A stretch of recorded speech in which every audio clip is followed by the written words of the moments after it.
প্রতি এই নারী সহিংসতার প্রতিবাদে কিন্তু সোচ্চার হতে দেখেছি আমরা।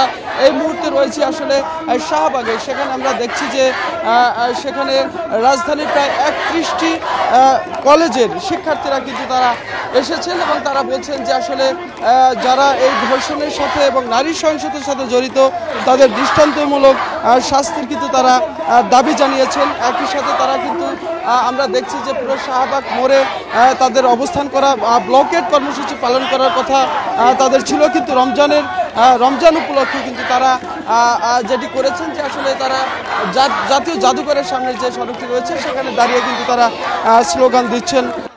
ধর্ষকের বিচার চাই আমরা, ধর্ষকের বিচার না হওয়া পর্যন্ত আমরা রাজপথ ছাড়বো না।